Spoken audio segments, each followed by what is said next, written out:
نحمده ونصلي على رسوله الكريم أما بعد أعوذ بالله من الشيطان الرجيم بسم الله الرحمن الرحيم استغفروا ربكم فإنه كان غفارا يرسل السماء عليكم مدرارا ويمددكم بأموال وبنين ويجعل لكم جنات ويجعل لكم أنهارا ما لكم لا ترجون لله وقارا صدق الله رب العالمين. قابل احترام بزرگوں اور دینی بھائیوں، السلام علیکم ورحمۃ اللہ وبرکاتہ. وعلیکم السلام ورحمۃ اللہ. جمعے کا دن آتا ہے تو اللہ تعالیٰ کی خاص رحمت نازل ہوتی ہے. صبح کی نماز، صبح کا ٹائم جب سے شروع ہوتا ہے، جس طرح عید کی صبح سے رحمتوں کا خاص نزول ہوتا ہے، ایسے ہی رمضان کا دن، جمعے کا دن سید الایام یعنی ہفتے کا سردار ہے. رسول نے کہا ہے ہفتے کا سردار ہے. اس کی صبح سے، صبح صادق سے اللہ کی خاص رحمتوں کا نزول ہوتا ہے، اور اللہ کو خوشی ہوتی ہے ان بندوں پر کہ جمعے کی نماز کے وقت، حدیث میں آتا ہے کہ جو جمعے کی دن صبح کے وقت نہا لے، جمعے کی تیاری کر، جمعے کی نیت سے، تو یہ اس کے لیے انعام بھی تحفہ ہے، بیماریوں سے بھی شفا ہے، روحانی شفا ہے، بے شمار رحمتیں نازل ہوتی ہیں. ہمارے اکابرین میں بہت سارے اللہ والے لوگ ہیں جو فجر کی نماز کے وقت ہی نہاتے تھے جمعے کی نیت کر کے. آج جمعے کا دن ہے، بالکل صبح فجر کے وقت نہا کر کے تب فجر کی نماز پڑھتے تھے کہ آج جمعے کا دن شروع ہو گیا. اتنا اہتمام. لیکن یوں عام طور پہ جمعے کے دن غسل کر کے کپڑے تبدیل کر کے آنا یہ سنت ہے رسول کی.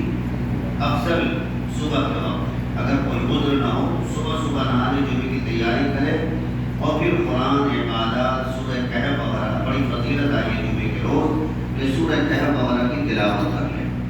تو جمعے کا دن امت مسلمہ کے لیے جامعیت کا ہے، اکٹھا ہونے کا ہے. نماز روز پڑھتے ہیں، ظہر، عصر، مغرب، عشاء روز پڑھتے ہیں. پھر جمعے کے دن ایک ہفتہ کیوں رکھا اللہ نے جمعے کا دن؟ جمعے کے لیے اسپیشل قانون، اسپیشل ہدایات، بلکہ اسپیشل سورۃ الجمعہ نازل فرمائی. جمعے کے نام سے سورۃ الجمعہ اللہ نے نازل فرمائی. 28ویں پارے میں سورۃ الجمعہ ہے، 2 رکوع کی سورت ہے. اور جمعے کے اندر مسلمانوں کو جمعے کے روز کیا کرنی چاہیے وہ ہدایات دی گئی ہیں. تو جمعے کو کیا کرنا چاہیے اور جمعے سے لے کر جمعے تک کیا کرنا چاہیے، یعنی پورے ہفتے کا پلان. آج کے جمعے سے لے کر آئندہ جمعے تک آپ کی زندگی کا نظام کیا ہوگا؟ آنکھوں کا نظام کیا ہوگا؟ کان کا نظام کیا ہوگا؟ زبان کا نظام کیا ہوگا؟ کھان پان کا نظام کیا ہوگا؟ جسم اور بدن، لباس، ان سب کا نظام کیا ہوگا؟ یہ ہر ہفتے گویا ایمان کی تجدید اور ایمان کو ریچارج کیا جاتا ہے جمعے کے دن. تو جمعے کا دن اللہ نے امت مسلمہ کے لیے ایک حسین تحفہ عطا فرمایا ہے، تاکہ مسلمان یہ نہ کہے کہ اللہ میں ہم کو تو دین کے بارے میں کچھ معلوم ہی نہیں. جو امام صاحب تھے وہ امام صاحب نماز پڑھا دیتے تھے، باقی ہمیں دین کے بارے میں کچھ باتیں بتاتے ہی نہیں تھے. یہ عذر نہ ہو. جمعے کا دن ہے، جمعے کی تیاری کرو، اور جمعے کی اذان ہو فوراً سب بند کر دو. اذا نودی للصلاۃ بیوم الجمعہ، جمعے کے دن جب جمعے کی نماز کے لیے پکارا جائے اور جہاں نماز تو پڑھتے ہو تو فسعوا الی ذکر اللہ، سب چھوڑ دو، اللہ کے ذکر کی طرف دوڑو. تو اللہ کا ذکر کیا ہے؟ وعد و نصیحت، قرآن کے احکامات، حدیث رسول صلی اللہ علیہ وسلم بیان ہو. ہمارے یہاں تو عام طور پہ یہ ہوتا ہے کہ خطبہ پڑھ دیا، نماز ہو گئی، اللہ کا فیصلہ. نہ امام صاحب نے سمجھا کیا ہم نے کہا، نہ مقتدی نے سمجھا، نہ پڑھے لکھے نے سمجھا، نہ جاہل نے سمجھا کہ کیا کہا گیا خطبے میں. بس کتاب پڑھ دی ہو گیا. لیکن جمعے کا جو نظام ہے اجتماعی نظام ہے. جمعے کا مطلب جمع کرنے والا. وہ نماز ظہر کی نماز بھی جمع کرتی ہے لیکن جمعے کے اعتبار سے نہیں کرتی ہے.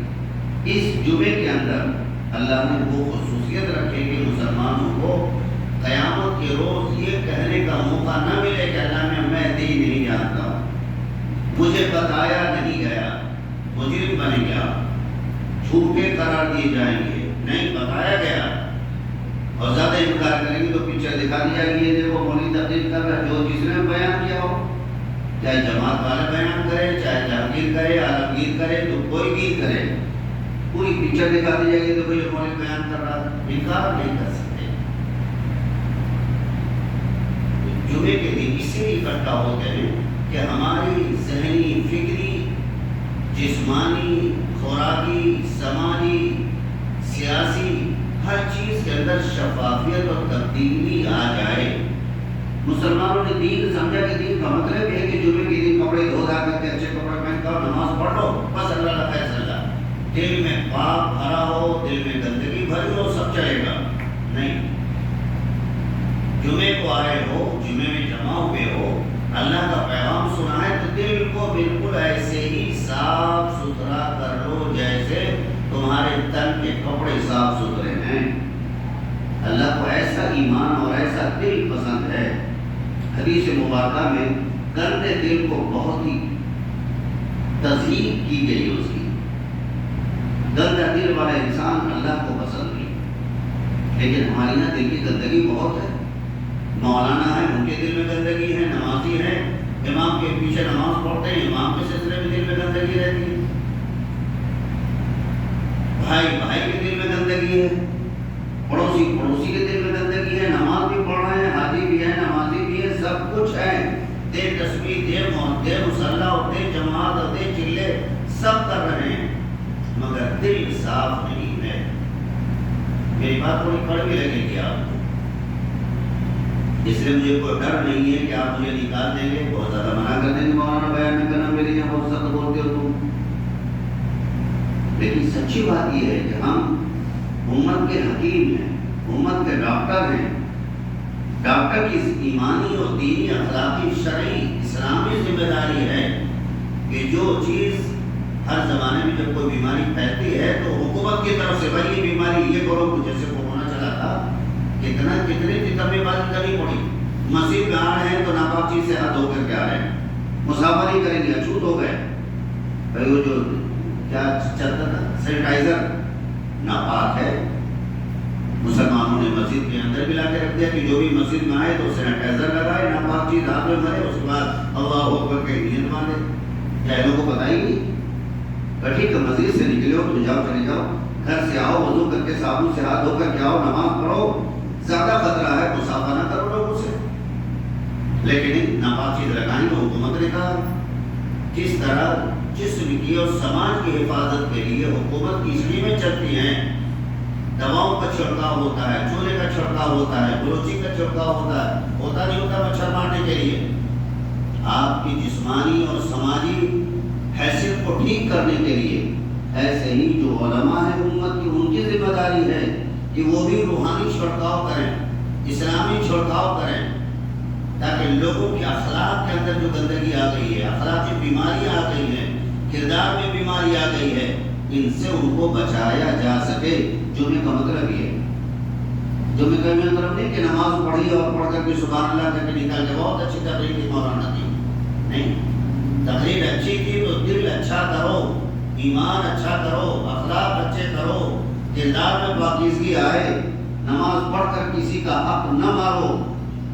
میں نے بھی یہاں دیکھا ہے, حاجی ہیں, نمازی ہیں, چلے لگا رہے ہیں, خوب تسبیح ہلا رہے ہیں, بھائیوں کے حق مارے بیٹھے ہیں, بھتیجوں کا حق دبائے بیٹھے ہیں, اللہ نہ خوب کر رہے, بختی ہو جائے گی. اذا نودی للصلاۃ فی یوم الجمعہ, جمعے کے دن جب جمعے کی اذان کہی جائے, فاسعوا الی ذکر اللہ, بھاگو اللہ کے ذکر کی طرف, چھوڑو کاروبار, وذروا البیع, کاروبار بند کرو, چھوڑ دو. قرآن کہہ رہا ہے, میں نہیں کہہ رہا ہوں. سورہ جمعہ اسپیشلی جمعے کے لیے خاص کر اللہ نے سورت نازل فرمائی تاکہ امت کو پیغام ملے, امت کے اخلاق کردار کی اصلاح, ان کا آپریشن ہو، ان کو بتایا جائے کہ تمہارا ایمان بہت بڑی، اگر تمہارے اخلاق اچھے نہیں ہیں تو تمہارا ایمان اچھا نہیں۔ اتنے بڑے مولانا دیوبند سے ڈگری لے آؤ، نبوے سے حاجی نمازی اور مفتی اور قاضی اور مفسر اور محدث کی ڈگریاں لے آؤ، دل گندا ہے تو ایمان گندا ہوگا۔ لہذا جمعے کے دن یہی باتیں بتائی جاتی ہیں، ورنہ جمع ہونے کا کیا مطلب ہے؟ روز جمع ہوتے 5 وقت ہوتے ہیں، پچھلی جمعے میں کیوں متعین کیا گیا؟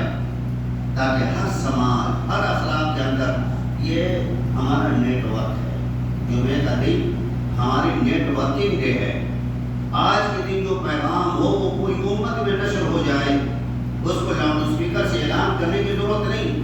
اللہ کا پیغام اللہ کے گھر میں دے دیا گیا، امت سمجھ لے کہ میرے لیے اصول ضابطہ ہے اللہ کی طرف سے، مجھے اس پر عمل کرنا ہے۔ ایک ہفتہ عمل کر کے دیکھے، ہفتہ کیوں رکھا گیا؟ اسی لیے کم سے کم ایک ہفتے کا کورس کر لو کہ ہم جھوٹ نہیں بولیں گے۔ پہلی بات، ہم حرام نہیں کھائیں گے، پرہیز کرو ایک ہفتہ، اس جمعے سے جمعے تک۔ انشاءاللہ اس ایک ہفتے کی ٹریننگ کی وجہ سے آئندہ پھر اللہ توفیق دے دے گا۔ تو میں نے جو آیت مبارکہ پڑھی تھی، جمعے کا دن اسی لیے ہے کہ مولوی آ گیا بیان کر رہا ہے، آپ لوگ بعد میں آرام سے آ رہے ہیں، کیوں؟ جب قرآن کہہ رہا فَسْعَوْا إِلَىٰ ذِكْرِ اللَّهِ، دوڑو، سب چھوڑ کے بھاگو اللہ کی ذکر کی طرف، پھر لیٹ کیوں آتے آپ لوگ؟ افسوس کی بات ہے، دین کا اتنا بھی احساس ہے کہ ہمیں ہفتے میں آدھا گھنٹہ 25 منٹ دین سیکھنا ہے، اس میں بھی لیٹ۔ کچھ لوگ بالکل جمعے کے وقت جب نماز خطبہ شروع ہونے والا ہوگا تب لوگ آئیں گے، نماز پڑھی، فجر کی سلام پھیرا، چپلے اٹھائی، چٹ پٹخا بھاگے۔ کیا مطلب ہے دین کا؟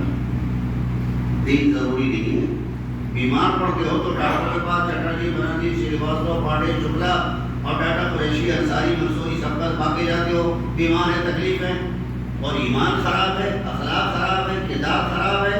کتنے مولوی کے پاس جاتے ہیں مسلمان، مولانا ہمارے اخلاق گندگی گندگی، ہم نماز کی پابندی نہیں کرتے، کیا کرنا چاہیے؟ مسلمانوں کو ضرورت نہیں، وہ سمجھتا اللہ غفور رحیم میں معاف کر دے گا، مگر اس کو جبار و قہار کا ڈنڈا یاد نہیں، معاف نہیں کرے گا۔ معافی تو آخر میں کرنے والے کی ہوگی، مگر ٹھکائی پہلے ہوگی، ٹھکائی بڑی خطرناک۔ اس لیے نبی صلی اللہ علیہ وسلم نے فرمایا کل امتی، حضرت ابو ہریرہ رضی اللہ تعالیٰ عنہ بیان فرماتے ہیں، اور عموماً امام صاحب بھی آپ کے جمعے کے خطبے میں یہ حدیث پڑھتے ہیں، قرآن کی بے شمار آیات پڑھتے ہیں، مگر چونکہ قرآن سے کوئی رشتہ ناتا نہیں ہے تو وہ سمجھ نہیں آتا، ہونے والا ٹھیک ہے، سنت ادا ہو گیا، خطبہ ہو گیا، نماز ہو گئی۔ کل امتی، ساری میری امت کے لوگ، کیا ہوگا؟ یدخلون الجنہ، میری امت کے سارے لوگ جنت میں جائیں گے۔ خوش ہو گئے ہم، کچھ کرے نہ کرے، اب جنت رسول کہہ رہے جنت پکی تو پکی نہیں۔ کل امتی یدخلون الجنہ، میری امت کے سارے لوگ جنت میں جائیں گے، الا، مگر لگا کر بریک لگا دیا رسول نے، الا من ابا، میری امت کے سارے لوگ جائیں گے مگر جس نے میرا انکار کیا۔ من ابا، جس نے میرا انکار کیا نہیں جائے گا، مگر رسول نے نہیں فرمایا نہیں جائے گا، الا من ابا، مگر جس نے میری نافرمانی کی۔ الا من ابا، صحابہ نے پوچھا اللہ کے رسول، جو آپ پر ایمان لائے گا وہ آپ کا انکار کیسے کرے گا؟ فرمایا انکار کی دو شکلیں، ایک تو زبان سے کہہ دے کہ نہیں میں اللہ کے رسول کی اس بات کو نہیں مانتا ہوں، صاحب کے لیے زبان سے کہتے نہیں مانتے، ایک زبانی انکار ہے اور ایک پریکٹیکل انکار ہے، عملی انکار ہے۔ من اطاعنی دخل الجنہ، جو میری پیروی کرے گا، میری اطاعت کرے گا زندگی کے ہر فیلڈ میں، صرف تسبیح ہلانے میں نہیں، من اطاعنی، جس نے زندگی کے ہر فیلڈ میں میری اطاعت کی، میری پیروی کی، دخل الجنہ، جنت میں جائے گا۔ ومن عصانی، اور جس نے میری نافرمانی کی، جس نے سرکشی کی، جس نے میری سنت کو نظر انداز کیا، میرے حکموں پر عمل نہیں کیا، فقط ابا، اس نے ہی انکار کیا. اور انکار کرنے کا مطلب کیا ہے؟ عملی انکار. زبان سے تو نہیں کہہ رہے ارے ہاں ٹھیک ہے یار سنت تو میں بھی جانتا ہوں. ارے بھائی ایمان جانتے ہو تو کیوں نہیں عمل کر رہے ہو؟ نبی پر ایمان ہے, نبی کی بات سے انکار ہے. نبی نے کہا ہے تو کرو, ایمان ہے تو مانو. ایمان کا مطلب ہی ماننا ہے. تو نبی کو مان کہاں رہے ہو؟ نبی کی سنت کو مان کہاں رہے ہو؟ مثال کے طور پہ کھانا کھانا ہے, رسول نے فرمایا کھانا کھانے سے پہلے ہاتھ دھو لیا کرو. حکومت نے کہا مسجد میں جاؤ تو سینیٹائزر ہاتھ دھو لیا کرو, فلاں کر لیا کرو, بیکٹیریا انفیکشن وغیرہ سے بچو گے. دھو رہے ہیں. اور نبی نے کہا کہ کھانے سے پہلے ہاتھ دھو. ارے یار فیشن بدل گیا, اب تو بہت ہی ماڈرن زمانہ, ماڈرن لوگ آ گئے ہیں. کہاں جائیں گے بہت دور تو ہاتھ دھونے کے لیے بڑا ہوں انتظام کیا لوگوں نے. کہاں جائیں گے؟ کھا لو چپ چاپ, کھانے کے بعد ہاتھ دھو لو. ارے یار اتنا موقع کہاں, پانی کا وہ پیپر سے یوں کر لو, اس کے بعد پچھلے حصے میں پینٹ کی ہاتھ پوچھ لیا کرو. فیصلہ ہو گیا. اب نبی کا زمانہ بہت پرانا کٹر بندی کا دور ہے, پرانا دور ہے. اب تو ماڈرن زمانہ آ گیا, پوچھ لو کافی ہے, دھونے کی ضرورت نہیں. کیوں؟ حکومت نے کہا سب کرو, صابن سے ہاتھ دھو, لیٹرین جاؤ تو, منہ ہاتھ دھو تو, مسجد آؤ تو, باہر جاؤ تو, کرنے لگے. اور نبی نے کہا تو کرنے کو تیار نہیں. ابھی بھی نبی کو مان رہے, نبی پر ایمان ہے. انکار کی دو شکلیں ہیں. یا تو زبانی انکار کرے کہ میں نبی کی اس بات پر عمل نہیں کروں گا, تو انکار ہر کافی نہیں ہوگا. جو سنتیں ہیں سنت کا انکار کرنے والا کافی نہیں ہوگا, لیکن بدبخت ضرور ہوگا. تو زبان سے تو مانتے ہیں نہیں ٹھیک ہے, اللہ کے نبی نے کہا یہ ان کو کوئی فائدہ ہوگا. کر کے لے رہے ہیں یار ماحول ایسا ہے, لوگ کیا کہیں گے, بہت ہی پرانا پن کہیں گے کہ ہاتھ دھو کے کھا رہے ہیں اور سنت کے مطابق کھا رہے ہیں. آپ میز کرسی میں بیٹھ کے کھانا چاہیں بیٹھ کے کھائیے, جانوروں کی طرح کھڑے ہو کے کیوں کھا رہے ہو؟ جانوروں کی طرح کھڑے ہو کے کولڈ ڈرنک کیوں ڈیل رہے ہو؟ بس اتنی سی تبدیلی کر لو, ہاتھ دھو کے کھانا کھاؤ, بسم اللہ کہہ کر کے کھانا کھاؤ. جو لوگ وہاں جائے گا بالکل نورانی جائے گا. حلال کھانا ہو, بسم اللہ کہہ کے کھاؤ گے تو شیطان کی پارٹنرشپ ختم ہو جاتی. حدیث مبارکہ میں میرے آقا صلی اللہ علیہ وسلم ارشاد, مسلمانوں سے عمل کر کے دیکھیں, بے شمار بیماریاں ختم ہو جائیں گی. اور دل الحمدللہ عام میں سے کسی مادر کو مجھے کوئی خوف کوئی ڈر نہیں, نہ دنیا کسی بڑے بدماش کا کوئی ڈر ہے. موت ایک بار آتی ہے نا, اور میں تو 36 سال ہو گئے مجھ کو منڈی میں رہتے ہوئے, 33 سال میں رہا ہے وہاں. سبوں نے دیکھا کہ کتنا ڈر خوف ہے لوگوں کا میرے اندر. کچھ کسی کو ڈر نہیں, صرف ڈر کے دور میں رہتا. میں اس کے عذاب کو ایک منٹ خدا کی قسم جھیل نہیں سکتا ہوں. باقی آپ میں سے کسی کا ڈر نہیں. بدماش ہوگا تو ٹھیک, کوئی بات نہیں, موت ہوگی مر جائیں گے. نہ کسی کے دولت سے ڈرتے ہیں اور نہ کسی کے فوجی سے ڈرتے ہیں. جو اللہ سے ڈرتا ہے دنیا کی کسی فرد سے نہیں ڈرتا, اور جو اللہ سے نہیں ڈرتا وہ دنیا کے ہر فرد سے ڈرے گا. اللہ کے ڈر سے, اللہ کے رسول کو خوش کرنے کے لیے میرے نبی نے کہا عمل کر کے دیکھیں. آپ کھڑے ہو کے کھانے پینے میں کیا ہوتا ہے, جو نوالا جاتا ہے اور ڈائریکٹ آنکھ میں گرتا ہے. آپ یوں اٹھا کے چابی کا چھلا اٹھا کے پھینکیں, آواز آئے گی. ایک بھی چابی ہوگی تو آواز آئے گی. یہ دوڑا ہے کم سے کم 2 فٹ کا فاصلہ ہے, منہ سے لے کر کے یہاں تک 1.5 فٹ کا فاصلہ ہے. وہاں سے اگر نوالا روٹی کا ٹکڑا ملا کر کے یوں ڈالے گی, گولا بنا کے چوٹ نہیں لگے گی میدے میں. جو گھونٹ جائے گی وہ گھونٹ جائے گا, وہ کیا ہوگا؟ اسی سے کولیٹس اور آنتوں کی ساری بیماریاں ہیں. نبی نے طبی خواص کے اعتبار سے منع کیا کہ کھڑے ہو کے نہ کھاؤ نہ پیو. یہ انسانی فطرت کے خلاف ہے, تہذیب کے خلاف ہے, میڈیکل اعتبار سے نقصان دہ تمہاری صحت کے لیے. مگر نوجوان آرام سے کھڑے ہو کے گاڑیاں بک رہے ہیں اور کولڈ ڈرنک اٹھے ہیں, کھڑے ہو کے بہت امت کا نام روشن کر رہے ہیں. جب یہ کہا تھا ہاتھ دھو کے کھاؤ, بیٹھ کر کے کھاؤ, کھانے کے پیٹ کے 3 حصے کرو, ایک حصہ کھانے کے لیے, ایک حصہ پانی کے لیے, ایک حصہ سانس کے لیے. ہم لوگ سوچتے یار اپنا پیٹ ہے دوسرے کا مال ہے, بھر لو جھولی, جب جہاں تک ہو سکتا ہے بھر لو. سانس آئے جانا ہے, پانی تو VIP ہوتا اپنی جگہ بنائیں لے گا, ہے نا, ٹھوس کے کھاتے ہیں. اور آ کر فوراً گرم گرم بریانی اور برف کا ٹھنڈا پانی, سبحان اللہ. رسول نے ہر چیز کو اوپر نارمل کر کے کھانے کو کہا ہے. مگر اس میں کہتا ہے بریانی گرم اچھی لگتی ہے اور اس کے بعد ٹھنڈا پانی اچھا لگتا ہے. ٹھنڈا پانی ہے تو مگر نارمل پیو نا. برف کا پانی پئیں گے اور گرم بریانی کھائیں گے, دونوں کا ریئیکشن کیا ہوگا؟ نبی کی سنت ہے، کھاؤ تو میرے نبی نے کہا ہے، کھانے سے منع نہیں کیا حلال چیز، کھاؤ تو رسول کی سنت سمجھ کے کھاؤ، دیکھیں کہ کتنی برکت ہوگی۔ اپنے ہاتھ سے کھاؤ، بائیں ہاتھ سے آرام سے کھا رہے ہو، حرام نہیں ہے، سنت کے خلاف ہے۔ اس ہاتھ کو اللہ نے اور کام کے لیے بنایا، اور بھی کام کے لیے، اور اس کو ہر اچھے کام کے لیے بنایا ہے، دائیں ہاتھ سے کھایا کرو، کیا پریشانی ہے؟ ہندوؤں کی طرح وہ جس ہاتھ سے چاہیں ہاتھ دھوئے نہ دھائیں اپنا کھا رہے ہیں اور اپنا یوں من لیا اور پیچھے ہاتھ دھو لیا، اللہ فیصلہ۔ مسلمان کیا نہیں، میرے نبی نے مجھ کو سیدھے ہاتھ سے کھانے کو کہا ہے، من اطاعنی، جب میری سنت کی پیروی کرو گے، سیدھے ہاتھ سے کھاؤ گے، بیٹھ کر کھاؤ گے، بیٹھ کر پانی پیو گے، 3 سانس میں پانی پیو گے، جنت میں جاؤ گے۔ من اطاعنی دخل الجنہ، جو میری پیروی کرے گا جنت میں جائے گا۔ ومن عصانی، جو میری نافرمانی کرے گا، سرکشی کرے گا، میری سنت پر عمل نہیں کرے گا، فقد ابا، ومن ابا لا يدخل الجنہ، اور جو میرا انکار کرے گا جنت میں داخل نہیں ہوگا، نہیں ہوگا تو سزا کے بعد۔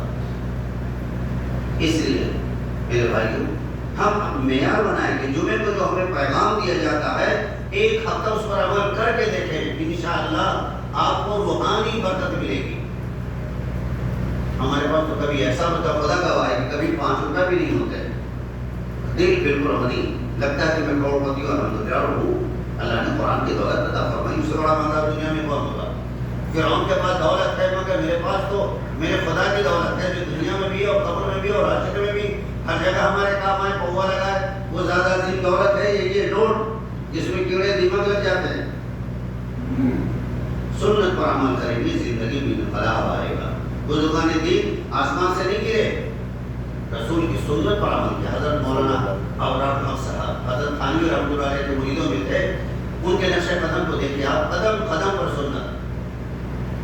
یہاں تو مسجدوں میں امام بھی، بعض مسجدوں میں امام چوپٹ ہوتے ہیں، بعض مسجدوں میں مؤذن چوپٹ ہوتے ہیں، اذان اس قدر خراب دیتے، خدا کی پناہ مولانا اور صاحب برداشت نہیں کرتے۔ اگر ایک اللہ کو زیادہ کھینچ دیا اور ایک اللہ کو کم کھینچا، مثلا اللہ اکبر اللہ اکبر، اور دوسرے نے کہا اللہ اکبر اللہ، یوں کہے، وہی صاحب ادھر آئیے، پہلے والے اللہ کو چھوٹا کیوں کر دیا اور بڑے والے اللہ کو بڑا کیوں کر دیا؟ اس بات کو پسند نہیں، بالکل برابر برابر کرو، جتنا پہلے کو کھینچا ہے اتنا دوسرے کو کھینچو۔ ان کے ہاں تو اتنی ہے کیا، ہماری یہاں کیا ہے؟ جس کو دیکھو کھڑا ہو گیا مائک کے اوپر، اناپرا نہیں چنے بیچ رہا ہے، وہ اشہد ان لا الہ الا اللہ کہہ رہا، اشہد کو اشہد کہتا ہے، لکھنؤ شہر کے اندر اشہد ان لا الہ الا اللہ۔ ہم جہاں رہتے ہیں وہاں پر ایک مؤذن ہے، نشین درست درباب، اشہد ان لا الہ الا اللہ۔ ہم نے باقاعدہ ڈانٹا، 6 مہینے ہو گئے، بلکہ سال بھر ہونے کب تک کہ الا اللہ ٹھیک نہیں پہنچا۔ اشہد تو خیر ہونا ہی نہیں، اشہد شیر کو مشدد، اشہد اللہ، حالانکہ اشہد گواہی دے رہا ہوں، اشہد کو اشہد کرایا، تو یہ حالات ہے۔ ہمیں سنت پر عمل کرنا چاہیے، کیا کرنا ہے؟ تو میں نے جو قرآن کی آیت پڑھی تھی، مسلمانوں اللہ سے توبہ کرو، استغفروا ربکم انہ کان غفارا، اللہ سے خوب معافی مانگو۔ حضرت نوح کی قوم پر جب طوفان عذاب نہیں نازل ہوا تھا، قوم تباہ نہیں ہوئی تھی، آخری وارننگ حضرت نوح نے اپنی قوم کو دی تھی، یا قوم، اے میری قوم کے لوگوں، استغفروا ربکم، اپنے رب سے گناہوں کی معافی مانگو، انہ کان غفارا، وہ بڑا غفور ہے، معاف کر دے گا تمہیں۔ اور معاف کرنے کا فائدہ کیا ہوگا؟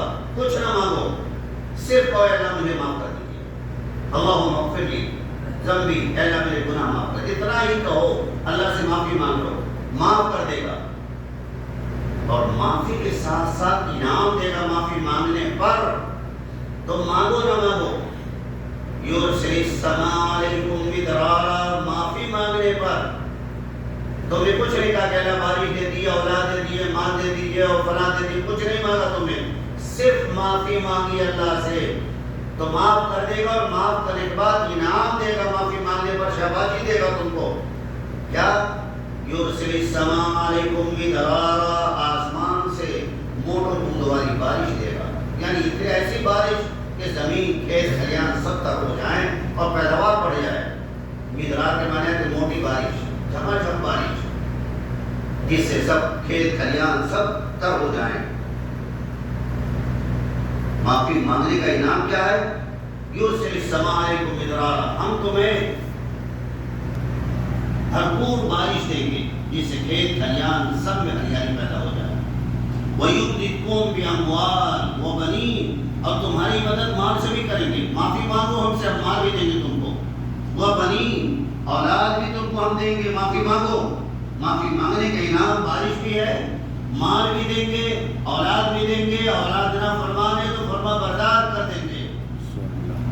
وَيَجْعَلْ لَكُمْ جَنَّاتٍ، اور تمہارے جنات میں، باغوں میں، کھیتوں میں پیداوار بڑھا دیں گے۔ سمجھ رہے ہیں؟ یہ چار انعام ہو گئے، بارش دیں گے، مال دیں گے، اولاد دیں گے، باغوں میں کھیتوں میں پھل دیں گے۔ وَيَجْعَلْ لَكُمْ أَنْهَارًا، ہم تمہارے لیے خیر کی نہریں جاری کر دیں گے۔ اور کیا چاہیے ہمیں اور آپ کو؟ معافی مانگنے کے یہ 5 انعام ہیں، بارش دیں گے، مال دیں گے، اولاد دیں گے، کھیتوں میں، باغوں میں، ہر کاروبار میں ترقی دیں گے۔ وَيَجْعَلْ لَكُمْ أَنْهَارًا، تمہارے لیے ہم نہریں جاری کر دیں گے خیر کی۔ کچھ نہیں مانگا، صرف اللہ سے معافی مانگی ہے نا۔ معافی مانگنے کا انعام یہ 5 نعمت کی فارمولہ ہے، 5 نعمتیں دیں گے، معافی مانگ لو۔ کتنے لوگ معافی مانگتے ہیں؟ بلکہ اگر آپ اس کا بھائی آپ کی باتیں غلط نہیں ہونی چاہیے، بھائی مجھ سے غلط ہو گیا، اللہ مجھے معاف کر دے، نہیں کہتا، ارے نہیں آپ کو سمجھا ہوا نہیں ہے۔ وہ اپنی خرابی کو اچھائی میں بدل کر ہر بن جاتا ہے نا، میں نے صحیح کہا، میری غلطی ہے تو معافی مانگ۔ کسی کو برا بھلا کہا ہے، غیبت کی ہے، گالی دی ہے، معافی مانگ لو۔ ہٹکر مت بنو، مالدار نہ بنو، بھیڑ نہ بنو، کہنے جو ہوگا دیکھا جائے گا۔ دیکھا تو جائے گا، دیکھا نہیں پیمنٹ کرایا جائے گا۔ مولانا نے بھی کسی کو تھپڑ مارا، گالی دی ہے تو پیمنٹ کرنا ہوگا وہاں، معافی نہیں ہوگی کہ مولانا نے ڈبل سرٹیفکیٹ لے کے آ گئے تو معافی جیسے چاہیں کیے، زبردست ٹھکائی ہوگی اس میں۔ نبی کریم صلی اللہ علیہ وسلم نے ارشاد فرمایا، اس کو اپنی زندگی کا بہت وظیفہ بنا لیں، خوب معافی مانگے اللہ سے۔ کسی مولوی سے تعویذ لینے کی، دعا کرانے کی ضرورت نہیں ہوگی، بزرگوں سے دعا کرانی چاہیے۔ اللہ کے نبی صحابہ سے اپنے لیے دعا کراتے تھے۔ آپ فرماتے ہیں کہ میرے بھائی مجھے اپنی دعا میں یاد رکھنا، بھولنا نہیں۔ صحابہ سے حضور کہتے، حضور سے بڑا کون ہوگا؟ مگر اللہ کے رسول اپنے صحابہ سے کہتے میرے لیے بھی دعا کرنا، مجھے اپنی دعا میں مت بھول مت جانا۔ ہم بھی اپنے بڑوں سے، بزرگوں سے، نیک لوگوں سے دعا کرائیں، اچھی بات، لیکن اگر ہم اللہ سے معافی مانگتے رہیں گے صبح شام، صبح کو 100 مرتبہ استغفر اللہ ربی من کل ذنب واتوب الیہ، استغفر اللہ ربی من کل ذنب واتوب الیہ، 100 مرتبہ صبح کو پڑھے سچے دل سے۔ اور مطلب جانے اس کا مطلب کیا ہے کہ اللہ میں اپنے تمام گناہوں کی معافی چاہتا ہوں اور سب سے زیادہ رغبت تیری بارگاہ میں جھکتا ہوں، اور نماز کی پابندی کرے 100 مرتبہ صبح، 100 مرتبہ شام، انشاءاللہ بگڑی بن جائے گی آپ کی۔ نہ دیوبند کے مولانا سے دعا تعویذ لینے کی ضرورت پڑے گی، کسی سے نہیں۔ اللہ نے کہا معافی مانگو، ہم یہ 5 چیزیں دیں گے، کسی سے مانگنے کی ضرورت نہیں ہے، پوگا لگانے کی ضرورت ہے۔ کر کے تو دیکھیں، آپ معافی مانگ کے تو دیکھیں۔ رسول محترم صلی اللہ علیہ وسلم کی بہت مشہور حدیث ہے، من لم یستغفر اللہ یغضب علیہ، جو اللہ سے معافی نہیں مانگتا اللہ اسے بے پناہ غضبناک ہوتا، ناراض ہوتا ہے۔ نافرمانی کی ہڑتل بنا ہوا، اب تک اسے معافی نہیں مانگی۔ من لم یستغفر اللہ، جو اللہ سے معافی نہ مانگے، یغضب علیہ، اللہ اس پر بہت غضبناک ہوتا ہے۔ اس لیے میرے حضور میرے آقا صلی اللہ علیہ وسلم بخشے بخشائے تھے، مگر 100 مرتبہ، 70 مرتبہ ایک بیٹھک میں اللہ کے رسول اللہ سے معافی مانگتے تھے۔ اور فرماتے ہیں میں اللہ سے اگر معافی نہیں مانگتا ہوں تو یہ بات میرے دل پر بوجھ بن جاتی ہے کہ میں نے اللہ سے اگر معافی کیوں نہیں مانگی۔ رسول کیا کرتے تھے؟ گالی بکتے تھے، نعوذ باللہ، کسی کا حق مارتے تھے، برائی کرتے تھے، جھوٹ بولتے تھے، چغلی کرتے تھے؟ نہیں، بخشے بخشائے وہ انسان روزانہ ایک ایک نشست میں 70 مرتبہ، 100 مرتبہ معافی مانگتا ہو۔ معافی نہیں مانگتے تھے، دل پر بوجھ ہوتا تھا، فوراً وضو کیا ہے، بیٹھے اللہ استغفر اللہ ربی من کل ذنب واتوب الیہ۔ ہم کتنی مرتبہ مانگتے ہیں؟ گناہ کرتے رہیں گے، معافی نہیں مانگے، سوچیں گے مولانا سے تعویذ لے کر بگڑی بنا لیں گے ہم۔ ایسا دنیا میں کوئی تعویذ نہیں، نہ ایسی کوئی دعا ہے۔ گناہ کیا ہے معافی مانگو، نہیں کیا تو معافی مانگو، داتا ہے دینے والا وہ دے گا۔ جو بابا بیٹھے میں داتا گنج بخش یہ نہیں دے پائیں گے، وارث پیا نہیں دے پائیں گے، خواجہ جمیلی نہیں دے پائیں گے. ہم گناہ کی معافی مانگے. میرا رب 5 چیزوں کا وعدہ کیا ہے. میرا رب مجھے 5 چیزیں دے گا، مال دے گا، اولاد دے گا، بارش دے گا، باغوں میں کھیتوں میں پھل، کاروبار میں ترقی دے گا. وَيَجْعَلْ لَكُمْ أَنْهَارًا. 5ویں چیز خیر کی نہریں جاری کر دے گا، بہا دے گا. لوگ آؤ گناہ سے معافی مانگ کر کے دیکھیں. تو آج کی جمعے کی خاص تقریر ہے آپ حضرات کے لیے کہ روزانہ معمول بنائیں اللہ سے معافی مانگنے کے لیے، اور سمجھ کر معافی مانگیں. تسبیح ہلانے کے نام پر نہیں. سبحان اللہ کہہ رہے تو مطلب جانے، اے اللہ تیری ذات ہر عیب سے پاک. سبحان اللہ کا مطلب ہے اللہ تیری ذات ہر عیب، ہر کمزوری، ہر نقص، ہر برائی، ہر خامی، ہر خرابی سے پاک تیری ذات ہے. الحمدللہ اے اللہ ساری تعریف تیرے لیے ہے، ساری تعریف کا حقدار ہے اللہ تو ہے اور کوئی نہیں. لا الہ الا اللہ، اے اللہ تیرے علاوہ کوئی معبود نہیں. اللہ اکبر، اے اللہ تو سب سے بڑا ہے. سمجھ کر کے کوئی مشکل کام نہیں ہے. اردو میں کتابیں آ رہی ہیں، ہندی میں کتابیں آ رہی ہیں، 15-20 روپے کی کتابیں آتی ہیں نماز کی، ساری چیزیں لکھی رہتی ہیں، مگر آپ کے پاس اتنا موقع کہاں ہے؟ بس دولت. شادی بیاہ میں جائیں گے خوب ٹیپ ٹاپ کر کے، گاروں میں چلوا کر کے، باقاعدہ میک اپ کر کے، جوتے پالش کر کے، آرام سے گئے کھایا. دین سیکھنے کی ضرورت نہیں ہمیں. کیسے دین آئے گا؟ اللہ کا عذاب کیسے ہٹے گا؟ اللہ کے عذاب کو اگر دور کرنا ہے، اپنی بگڑی بنانی ہے، کاروبار میں ترقی کرنی ہے، اولاد فرما بردار بنانی ہے، دولت پانی ہے، بارش پانی ہے، استغفروا ربکم، اللہ سے معافی مانگو. اللہ تعالیٰ ہم تمام حاضرین کو اپنی محبت، اپنے نبی کی محبت عطا فرمائے، اور ہم سب کو ہر حال میں اللہ سے راضی رہنے کی توفیق عطا فرمائے، اور گناہوں سے معافی مانگنے کی توفیق عطا فرمائے. وآخر دعوانا الحمدللہ رب العالمین. سنت پڑھیں.